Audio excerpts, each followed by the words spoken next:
Welcome to Emotional Detox Podcast, where our mission is to get the world feeling again. Here is your host, author Sherry-Anna Boyle. Well, hello, everyone. Welcome to the Emotional Detox Podcast. I'm here with Josh Elledge from upmyinfluence.com. Hi, Josh. Hey, Sherry-Anna, it's great to be here. It's wonderful to have you. I feel like we just chatted. Truth be told. Yes, this is our round two because my full disclosure audience, my mic was not working last time. So Josh has kindly come right back because you were so good. You had so much great information. I was like, I can't put this out to the world, Josh, with the audio barely there. So I really want people to hear what you have to say. We're at a time where so many people are switching careers, Josh, right? Yeah. Or even just thinking about it and wondering, how can I do it? A lot of moms, a lot of people who were in one career are saying, maybe I could start something new, not really sure how to do that. You're kind of an expert in that field of, you are. For those who couldn't see my facial expression, it was like, it's like when someone refers to, you're the expert. It's always uncomfortable. It's like getting a speaker intro. This is the funniest person you are ever going to meet. They're going to leave you in stitches. Like that's the worst intro you can get because you're like, yes. Well, you're all about to be disappointed. I know it's true. But I appreciate that. Thank you very much. Thank you. It's just sort of a buzzword. I never was a big fan of the word expert either. Anyway, you have a lot of experience. Let's put it that way. And you've done a lot of trial and error. I mean, that's what experience is someone who's been through what works, what doesn't work, and kind of figured out the best way to go, right, Josh? I mean, you sorted through all of that, which is really nice when someone does that for you. Yeah. I mean, so what I find is that, of audiences that we typically work with. So we work with a lot of high ticket coaches, consultants, service providers, agencies. And unfortunately, in that world, there are a lot of dynamics that have made it very difficult to connect with high ticket customers. And this is the conversation to our guest that's listening to us right now, this is going to be an incredibly valuable conversation because you need to understand where the brains of consumers are today. And when I refer to consumers, everybody's a consumer. And I don't care if you sell B2B, B2G, B2 whatever. We're all consumers, and we've all been experimented on, particularly by a lot of forces over the past 20 years. And it's this experimentation largely propagated by social media, but what you have is a population that has been inundated like never before by advertisers and marketers. The American Marketing Association estimates that the average person is advertised to more than 700 times a day. So What do you think is going to happen to a population that has that kind of exposure day after day after day after day after day after day? And here you are, just an honest business owner, just trying to do your thing, and you want to now reach out and connect with audiences. Well, I hate to tell you this, but marketers have ruined it for you. They have overfished the waters, and as a result, traditional old school marketing just doesn't work like it used to. And so you're going to have to evolve. And here's the good news. There's a lot of great research on this. There's a lot of great, I'd say, people that are doing thought leadership in and around this subject, trying to stay ahead of the curve. Now, Fortune 500 companies and top companies who have, can afford these experts, they know what's going on, and they do a lot of testing, which is why if you look at the evolution of TV ads, for example, how they've changed over the past 10, 20 years. I mean, you look at like phone companies, they make it seem like it's the best thing in the world to, you're so connected when you have a phone. It's just Yeah. right. The Yeah. storytelling behind those ads. Yes. So that's Stay connected with your loved ones, right? Meanwhile, we're Yeah, all well, addicted and yeah. stressed out. Yeah. So yeah, you're correct. And so largely, what are the biggest trends in advertising? Is it used to be that you could really push a lot of talking points. You used to be able to, talk about your benefits and all that sort of thing, and people would pay attention to that. Today, you can't do that. It's so the way that the best thing you can hope for in 30-second ad is get people to like you, maybe make them laugh, maybe create some sort of emotion, be memorable, stand out in a way that people might want to share that. And again, that's what works today. So if you're going out on social media and it's all about your value proposition, good luck. It's tough. I mean, I'm not saying you can't make it work. It's just really difficult.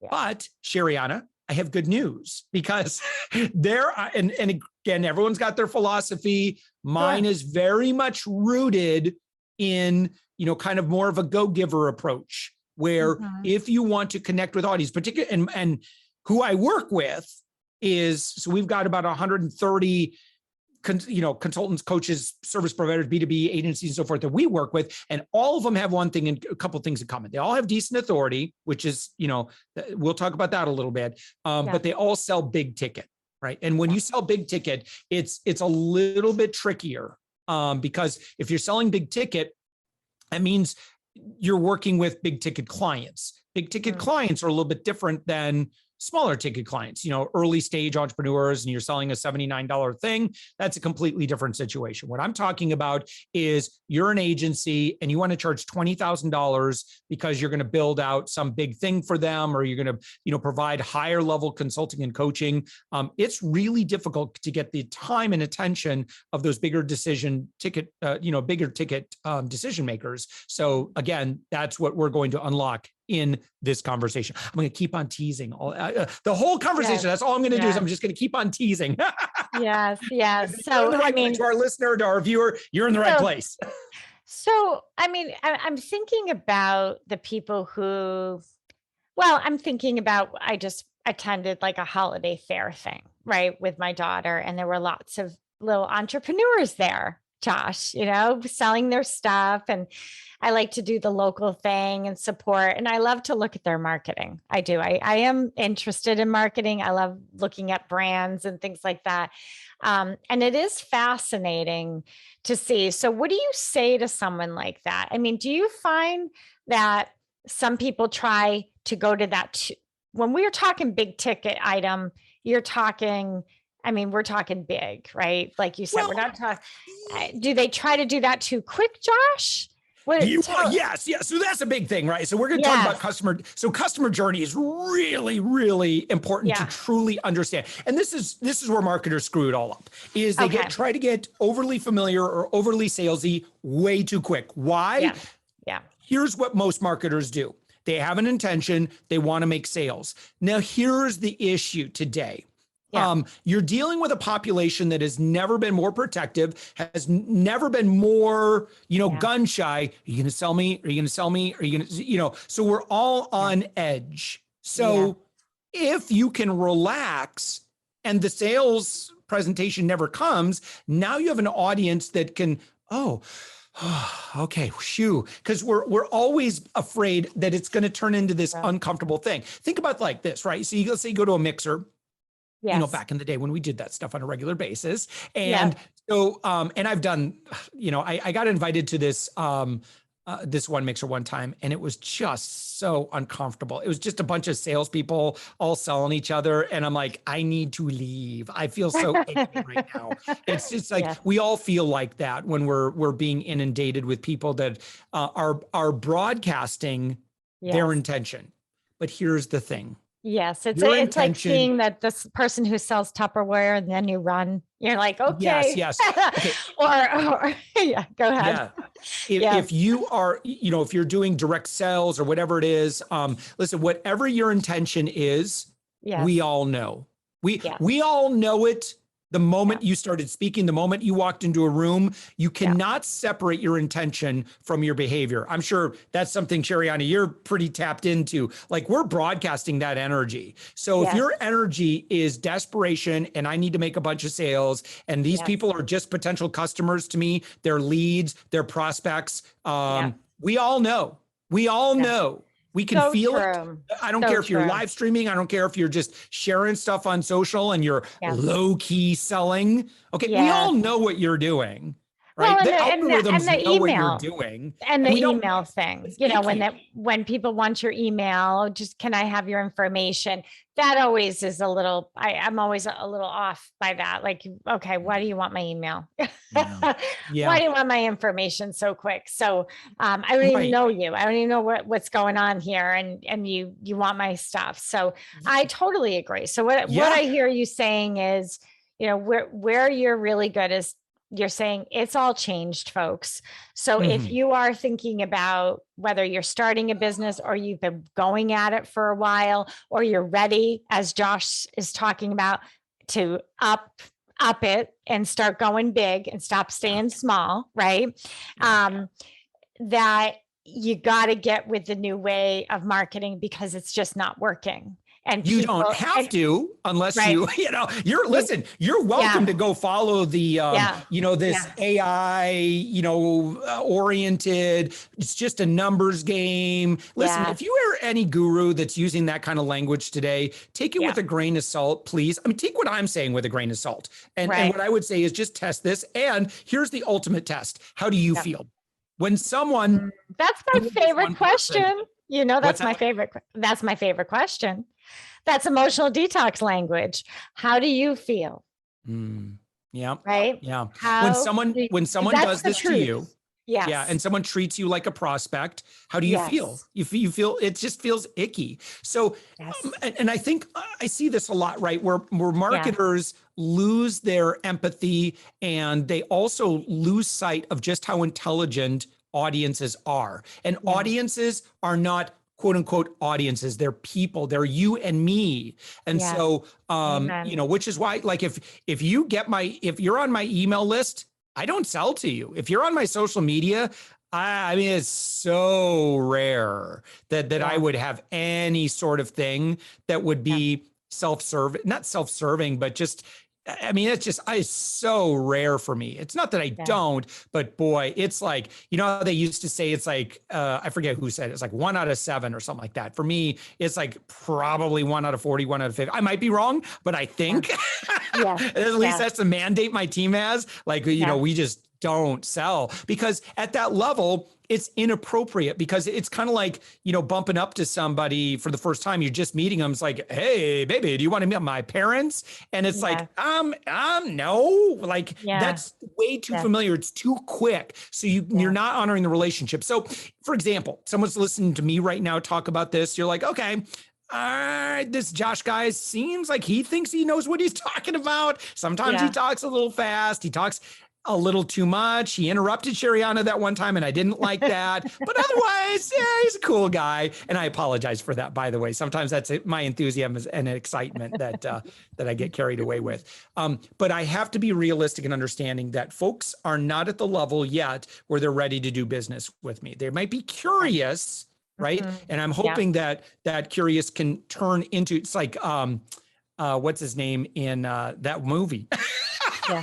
You know what I'm talking about. No, where it says that you had my curiosity, now you have my attention. I think it was in Leonardo DiCaprio. Yes. It's like that, right? Yes. So the best I can hope for at this point is someone might be interested enough to Google my name. And so they Google Josh Elledge, and then they go look and they can learn about me. And so that's a very typical next step for a podcast listener. And I do a lot of podcasts as a guest. So knowing that, I'm going to try to make it insanely easy for people to get to know me. And I really think that that's the best we could do. And I'm the guy that's been in the media over 2,500 times. We need to be very realistic about what audiences who are just getting to know you, what is the next step? They're not going to buy your thing, probably not going to book a call with you. Booking a call is scary, but I might be interested in, consuming some more of your content. What else you got for me, hotshot? That's kind of what they're saying. Right. Got you. Oh, this is very helpful. And I hope everyone is enjoying this as much as I am. So really building that relationships. Do you feel we need this level of patience, Josh? I mean, do you feel that it's the rushing that is creating this, in emotional detox, we talk a lot about reactivity, right? What is the driving force behind that? Why do people go right to the sale? What is that? What's coming up for them that they're not allowing themselves to feel? I mean, that's what I would say. Why do you need to push what you're selling first and before you get to know each other? And that is worth exploring from an emotional detox standpoint. Do you feel people are impatient, Josh? Well, so look, I mean, when you are in a position, right, I think there's many of us that don't like the feeling of scarcity, right? And scarcity is a very scary emotion. So in business, it's very, very common, especially in the earlier stages. And then again, once you hit kind of like that adolescent phase in business, cash flow is an issue. It just is. And so what I'm referring to is like you've got these consistent bills, but the income for most earlier stage business owners, it's a lot of up and down. It hasn't settled out yet until you build the systems that are going to deliver consistent activity. So I do believe in business that most problems in business can be solved with the proper application of revenue. You make investments into staff, you hire more people, you invest in processes, you invest in systems, you buy software, you buy licenses to tools that you can use in it. All of those are designed in theory to improve the success of your business. Now, if you're not doing any of those investments in other people and other things, you're doing it all yourself, it's just going to be a grind. Until you start making those larger investments, you're relying on your own work, your own effort. And usually there's a lot of stagnation when you're not able to make those larger investments. That's just my I've been in business. I've done multiple 7-figure companies, and I've also failed in business 6 times prior to these two. Okay. So what you see when you see someone rushing and maybe pushing a little too hard, you're seeing someone that might be working too hard is what you're saying. Yeah, they don't have enough, that. Yes, a lot of that. Not enough internal supports. And so sometimes that can help, that makes us come across a little pushy. Right. Yeah. And the reason is, listen, I get it. I've been there when the mortgage is due, the rent is due, the utility payments due, the car payments due. I had this, financial emergency. But if you went a little too quick into business ownership and you're relying on that to pay the bills, it's really it could be really challenging. I'm not going to lie. I've been there and it's tough. So, so what do we do? Right? You have to focus on solving the cash flow issue here. And a lot of times we overcomplicate this. It's not complicated. Cash flow is not complicated. Okay. Yeah. Most problems in business can be solved with the proper application of revenue. Where does revenue come from? Revenue comes from sales, period. That's where revenue comes from. It comes from sales. Where do sales come from? Sales, assuming that you have an okay product, right? Yeah. And assuming that you have an okay sales system, right? Yeah. It's okay.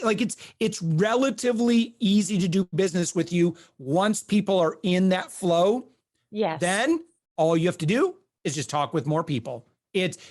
So I don't like the word leads because again, we're talking about humans here, but what I like is guests or, friendship, new friendships. Right. And so, what you need to do is create a system where you can, 10X the number of new friendships that you build. And I prefer making sure that those friendships, because again, you also have to be protective of your time, but you want to create a system where you can spend more time with folks that have ability and desire to pay for the solution that you provide. Again, it's not very difficult if you're selling a $39 product, but again, if you've decided that you want to offer bigger ticket, which I'm a big fan, I've sold, with Savings Angel, we were selling $20 a month memberships, and we did, close to $7 million in revenue in $20 memberships. And then we've offered bigger ticket type engagements where, generally an ALV is around $20,000 or so. And I got to tell you, between the two, big ticket's easier.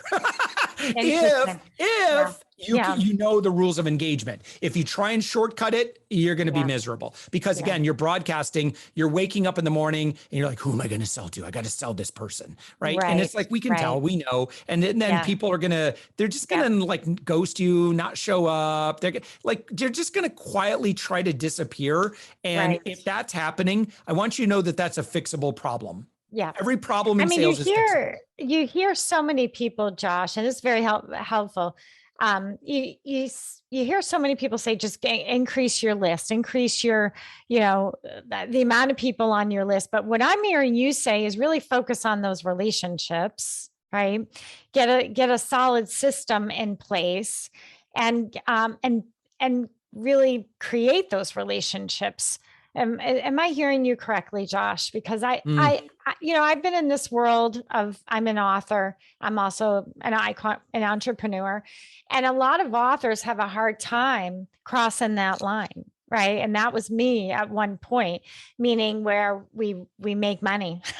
Everyone thinks you write a book, you're going to make money. Not necessarily the case. I mean, it takes I would say that's the norm, not to make money. In fact, that's kind of one of my main points that I make with content creators, which is a big umbrella that covers everything from podcasters to YouTubers to social media, TikTokers to authors to bloggers. Okay. The norm is you're not going to make much money. I mean, that's just the norm is you're not going to get that many listeners or viewers or whatever. That's the norm. And I'm glad you're saying that, because a lot of people are writing books out there, and they do talk to me. They say, I'm writing a book, and how did it go and they automatically assume like that's how you do it. And we're telling you, not necessarily so, right, Josh? I'm not saying don't write the book, but I am saying there's a whole nother world to it. Yes. So, and I've spoken at many podcasting conferences all around this topic is, look, I hate to break the news to you, but 95% of you are probably not. If you're in it because you want to make a bunch of money from your audience by either selling ads to them or, asking your listeners for money, I've been in this world a long time. It's not impossible. But it's kind of like Jim Carrey in Dumb and Dumber, right? So you're saying there's a chance, right? It can happen. I don't want to dissuade you. But here's the thing, right? Is let's just go under the working assumption that you're not going to get that money, because I'm telling you it's hard, right? It is. How else? I'm going to second that. I've been there. Yes, go ahead. Yes. Yeah. So how can you use this book to open up doors for you? How can you use this podcast to open up doors for you? Because it's in those opportunities, the joint ventures, the alliances, the working with an influencer, the, using the platform to connect with somebody that you end up doing business with. I'm going to tell you right now, in my experience, the likelihood of that, if you know how to network, is significantly higher. All you have to do, you think about, say, for example, getting $5,000 a month from your listening audience from some, what's that Patreon thing? To do that is really hard. To get to that level is very, very difficult. Okay. You can get that. Think about the power of leveraging your platform as a networking tool and to secure a $5,000 a month client. Yes. That's not that difficult. You have to talk with probably 20, 25, maybe 30. Folks that have ability and desire to pay. And as long as you can solve a problem for them and you're good at what you do, you are probably going to get a client after talking with 25, 30 people. I mean, that's just the numbers. So again, think about how can we use the book to get me in a room with 20, 25, 30 people? And Right. that's, I mean, again, I'll let you, to our listeners, the business owner, I'll let you do whatever you want, but I'm just saying from my experience, one is so it's a slog, and the other one is just, you got to do the numbers. We overcomplicate it because sales come from numbers of introductions. So if you 10x'd the number of folks, again, ability and desire to pay, getting in the room with those folks, somehow, some way, that is the fastest path to cash, particularly if you have a skill set that's particularly valuable for someone like that. I couldn't agree with you more. Well done, Josh. And I just want to remind everyone, Josh is at upmyinfluence.com. And I can't tell you how many times, Josh, I was on someone's podcast, and I will, because sometimes we'll have another book coming out. So I'll write down that I can go back to that person later with the next book to be on their podcast. I can't, and they tell you how many times I've gone back and they're out of business. Yeah. And they were doing the Patreon thing, and they were really in it, and they did a great job. It's not that they weren't doing it well, and I enjoyed it. And then I look and I'm like, they just disappeared. So I really believe in what you're saying. I hope this saves a lot of people time and money out there today. So, and I hope it reshifts you, and you can apply this in any areas of your life. And I want you to know there's people like Josh out there that can help you if you want to learn more, right, Josh? Oh yeah. A couple of things. As a podcaster, I'm always looking for great guests. Yes. So you could go to my website, upmyinfluence.com, scroll down to where it says, hey, now booking guests, go check it out. Again, typically, folks in the B2B world, if you're doing six figures, come talk. I'd love to share your story with my audience. We have about 130,000, and I'd be honored to share your story. If you're not quite at that level, and depending on when you're listening to this, we're putting the final, kind of working on the scripting and all that sort of stuff right now. But it's important for me I have a moral obligation to teach what I'm talking about right now. And so we're building that into a masterclass. And if you never do business with me, it's totally fine. But I want to make sure, if there's nothing else, you change your mindset and your philosophies about how business gets done today. And a lot of, by the way, I really should have been referencing a number of great books. The Go-Giver by Bob Burg is one. Marketing Rebellion by Mark Schaefer is another one that I really cite those books quite often, and they'll tell you what I'm talking about right now. And that is, just the reality. Basically, anyone who's talking about the end of marketing, or, kind of like, the death of marketing and old school stuff, that just old school sales, none of that stuff works anymore, because you have a population that's been trained differently. So you gotta get hip to it. They're desensitized. That's the thing. We're desensitized. Yes. We've been overly marketed to. Everyone hears him saying that, and we just got to change, right? So you don't waste your time, don't waste your money. And I'm so appreciate you being on Emotional Detox podcast, Josh. Yeah, my goodness, Sherry-Ann, thank you so much for the work you're doing. A lot of folks, they need to detox of a lot of stuff out there, a lot of bad messages. So, but we can do that. We can do that on Emotional Detox now. Yeah. We can. I love this test, right? It's like, I love it. It's like, how do you feel? How do you feel about that? Your emotional guidance system, right? It just, it will let you know every time. How do you feel when people do that to you? How do you feel about treating that way? What would you like to do about that? And so, it's good stuff. And unfortunately, like I said, a lot of snake oil out there. So thank you, Sherry-Ann, for the work that you're doing. Thank you so much. And thank you, everyone, for listening. And remember, your emotions matter. Processing them matters more. Take care. Thank you for listening. To learn more about Cleansing Live with Sherry-Ann, go to emotionaldetoxnow.com today.